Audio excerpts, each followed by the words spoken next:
Привет, это майор в отставке. Допрос – это официальная процедура получения показаний в рамках уголовного дела. Что вы можете сказать по поводу данного инцидента? Я все могу рассказать. В каждом допросе каждое ваше слово заносится в протокол и может иметь не только юридическое, но и жизненно важное последствие. Важно понимать, какие права вы имеете во время допроса в каждом конкретном статусе и какие слабые стороны есть у органов. Напомню, что меня зовут Олег Кашинцев, я бывший оперативник из Ярославской области, майор полиции в отставке. И в этом видео я простым языком и кратко расскажу вам, что такое допрос. В каком статусе вас могут допрашивать, какие вы при этом имеете права и как вести себя так, чтобы не навредить себе. Какие есть нюансы и слабые стороны следователя или оперативника, который вас допрашивает. Досмотрите это видео до конца, поставьте лайк, так вы поможете в его продвижении. Если вы случайно наткнулись на этот канал, то обязательно подпишитесь на него. Итак, поставили лайк. Тогда погнали. На допрос в России могут вызвать практически любого в разных статусах. В России их несколько, начиная от потерпевшего и заканчивая экспертом, специалистом.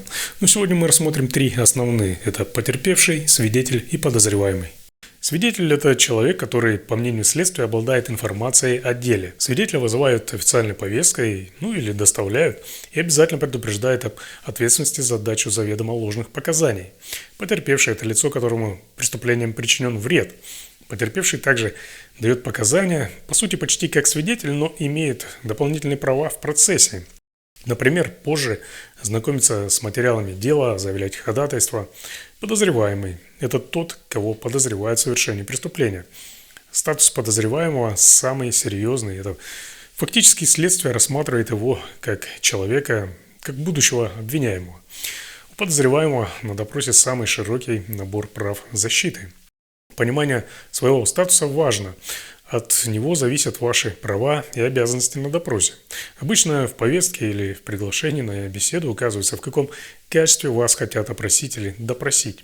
Если это не ясно, обязательно уточните у следователя свой процессуальный статус перед началом разговора. Как вы понимаете, в России на допрос вас могут не вызвать, а тупо доставить, привезти, не дав возможности подготовиться и, разумеется, не дав заранее выяснить свой статус. Кстати, не следует путать допрос и опрос. Это два абсолютно разных мероприятия. Во-первых, опрос может проводиться в рамках оперативно-розыскного мероприятия, которое не является следственным действием.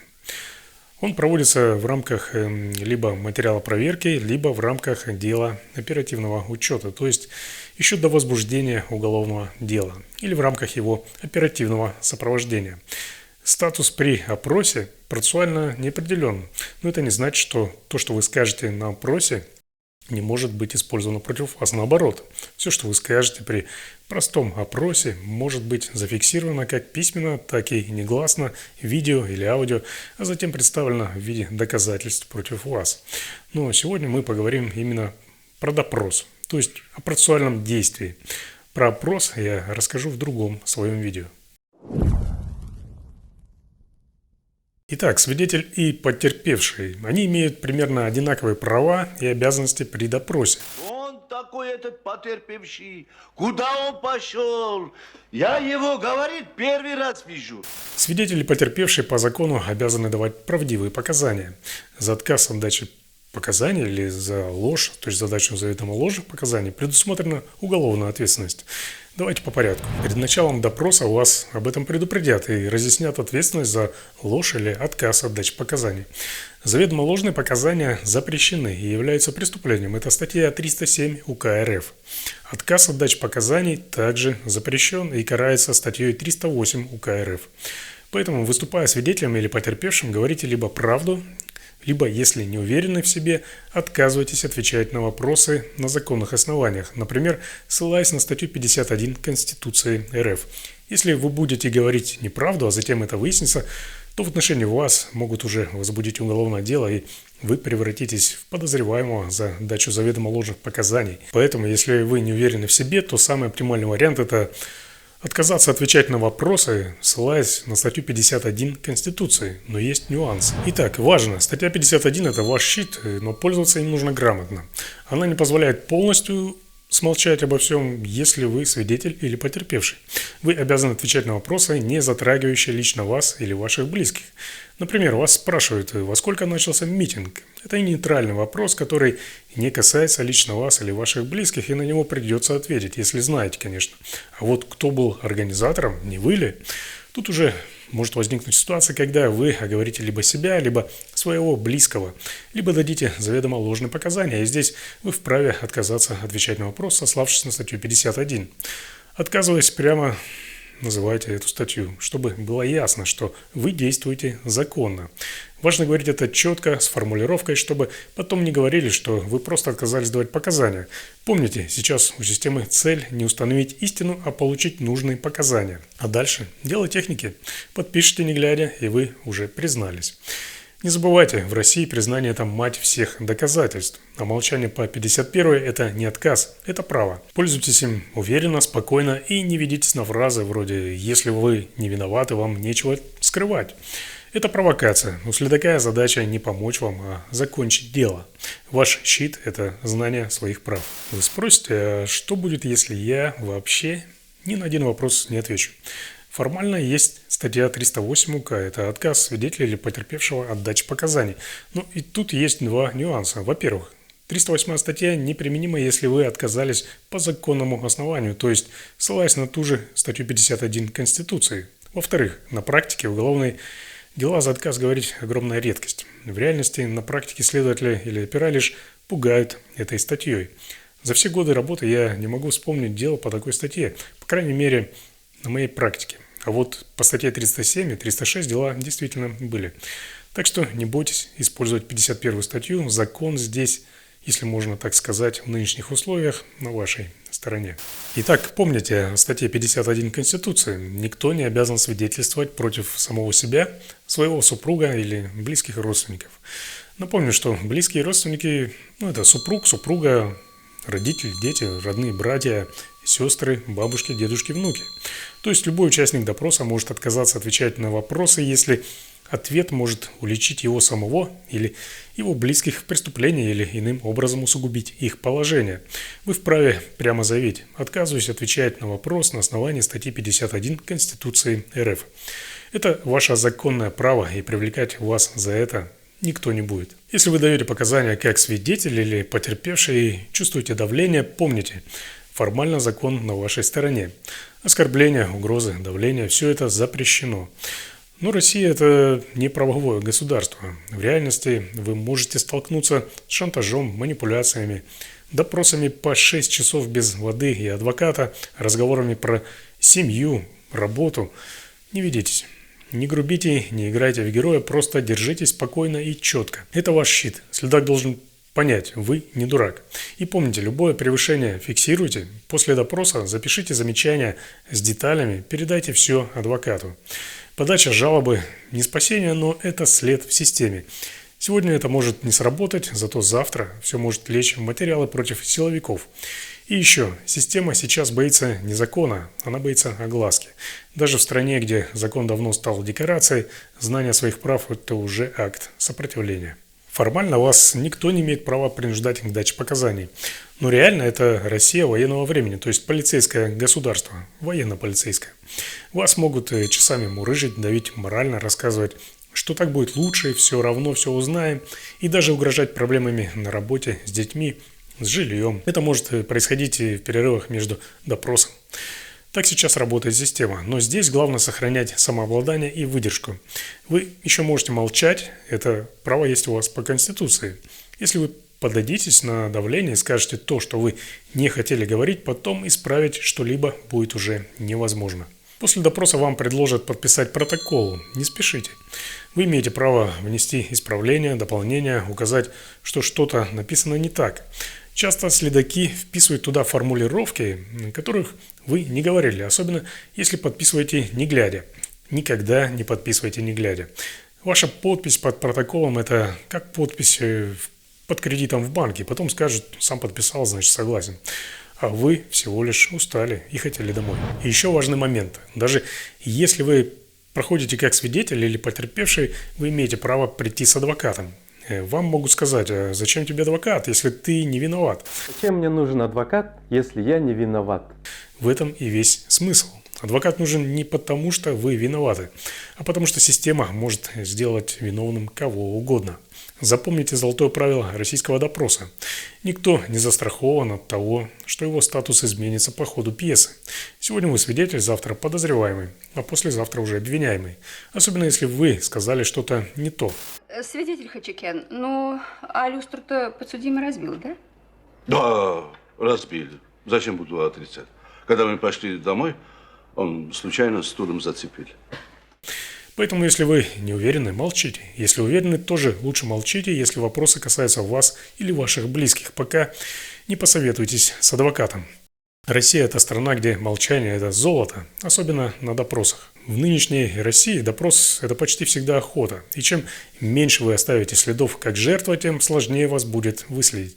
Допрос – не разговор, это игра с шулером, у которого в рукаве десяток способов сделать вас виновным. Поэтому держите дистанцию, не расслабляйтесь и помните главное. Следователь или иное лицо, которое вас допрашивает, никогда не настроен на объективность. Его цель – закончить расследование, передать дело в суд, срубить палку. Не ведитесь на их душевные разговоры. Подозреваемый имеет ключевые права, которыми он обязательно должен воспользоваться. Право на адвоката – одно из главных. Если вас вызывают на допрос в статусе подозреваемого, ни в коем случае не идите один. Но если только вас, конечно, туда не доставили принудительно. Вы всегда в любом случае имеете право пригласить защитника, адвоката и отложить начало допроса до его прибытия. По закону следователь не вправе допрашивать подозреваемого без адвоката, если вы заявили, что он вам нужен. Второе важное правило – право хранить молчание. Подозреваемый не обязан давать показания против себя и вообще не обязан отвечать на вопросы следствия. Вы можете прямо сказать, что отказываетесь отвечать на вопросы до консультации с адвокатом или вовсе отказаться от дачи показаний. Реализация все той же статьи 51 Конституции применительно к подозреваемому. Важный момент. В отличие от свидетеля и потерпевшего, подозреваемый имеет право отказаться от дачи показаний. И в отличие от свидетеля или потерпевшего, формально вас не могут наказать за отказ говорить. Подозреваемый имеет полное право защищаться любыми законными способами, в том числе и молчанием. Практический совет. Не говорите ничего без адвоката. Даже если вы уверены в своей невиновности или очень хотите объяснить ситуацию, лучше повременить. Любое ваше слово, сказанное без юридической поддержки, может быть истолковано не в вашу пользу. Также не стоит подписывать протоколы или другие документы, не прочитав их внимательно. Помните, промолчать вначале гораздо легче, чем потом попытаться изменить или опровергнуть сказанное. Следователи, сейчас мы говорим именно о них, поскольку мы говорим о допросе. О том, как работают и ведут себя опера, я уже говорил в другом своем видео, ссылка есть в описании. Так вот, следователи нередко пытаются психологически давить на допрашиваемого, особенно если перед ними человек без опыта таких ситуаций. Вот несколько типичных примеров давления и как им противостоять. Вас могут запугивать большими сроками, арестом, тяжелыми последствиями отказа сотрудничать. Часто это просто слова, не подкрепленные реальными основаниями. Оставайтесь спокойны. Решение о наказании принимает только суд, а угрозы следователя – лишь метод сломить вашу волю. Спокойно повторяйте, что действуете в рамках закона и своих прав. Метод доброго и злого полицейского никуда не делся. Один сотрудник кричит, давит и угрожает, другой играет роль понимающего, предлагает просто поговорить по душам. Хулиганы. Метод может быть разыгран в перерыве допроса. Цель этой игры – вызвать у вас доверие к доброму и заставить вас раскрыться. Не поддавайтесь, держите дистанцию в общении. Оставайтесь вежливы, но тверды. Вам могут заявить: твой товарищ типа уже все рассказал, или у нас есть видео, и мы все знаем. Могут пообещать, там, расскажешь, подпишешь и сразу пойдешь домой и на подписку, или вообще отскочишь свидетелем. Если такие заявления не подкрепляются конкретными доказательствами прямо перед вами, скорее всего, это блеф. Не спешите реагировать и тем более подтверждать их слова. Какие ваши доказательства? Требуйте с адвокатом конкретики. Вы имеете право увидеть доказательства, на которых основаны подозрения или обвинения. Просите их предъявить. Итак, как противостоять давлению? Главный принцип – не принимать решений на эмоциях. Выдержите паузу, если нужно, восстановите дыхание. Вы имеете право не отвечать сразу, можно подумать над вопросом. А если вы подозреваемый, вообще можете промолчать, сослаться на статью 51 Конституции или вообще отказаться от дачи показаний. Спокойным тоном дайте понять, что вы готовы сотрудничать только в рамках закона. Когда следователь видит вашу осведомленность, знание законов и стойкость, давление обычно ослабевает. Закон разрешает непрерывный допрос до 4 часов. Суммарно в день до 8 часов. Фиксируйте время и говорите: делаем перерыв, у меня 4 часа вышли. Ночью с 22 до 6 утра допросы вообще запрещены, за исключением неотложных. Допрос подростка, то есть до 18 лет, только с педагогом, психологом и не дольше 2 часов подряд. Итак, каждый допрос завершается составлением протокола допроса, официального документа, где фиксируются все вопросы и ваши ответы. Отнеситесь к протоколу крайне внимательно. Тщательно прочитайте весь текст перед подписью. Не торопитесь, даже если вас подгоняют. Проверьте, что записаны все вопросы и ваши ответы, и что ничего лишнего туда не вписано. Добейтесь исправления неточностей. Если обнаружите, что ваши слова искажены или записаны не так, как вы их говорили, попросите следователя внести правки. Это ваше право, и протокол должен точно отражать ваши показания. Внесите замечания письменно. В конце протокола обычно есть графа для замечаний допрашиваемого. Если следователь отказался что-то исправлять, сами впишите туда то, как именно вы это видите. Например, на вопрос номер 5 я ответил иначе, мои слова записаны неверно. Не оставляйте пустых мест. Зачеркните все свободные строки в протоколе, если они остались, чтобы туда потом никто ничего не дописал от себя. Даже зная свои права, человек под стрессом может допустить ошибки. Перечислим главные из них. Постарайтесь их не повторять. Неформальный разговор со следователем по душам – это ошибка. Значит, вы утверждаете, что подсудимый не наносил побоев потерпевшему? Конечно, не носил. Он пошел в туалет, а он не смог дверь сломать. Значит, дверь он ломал?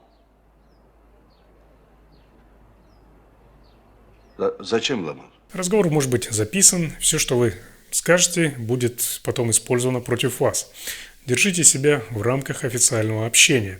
Не считайте себя обязанным поддерживать светскую беседу. Вы на это имеете право. Лучше не брать с собой на допрос личный телефон или другие гаджеты. Во-первых, вас могут попросить сдать его на время и лишить возможности связаться с кем-либо.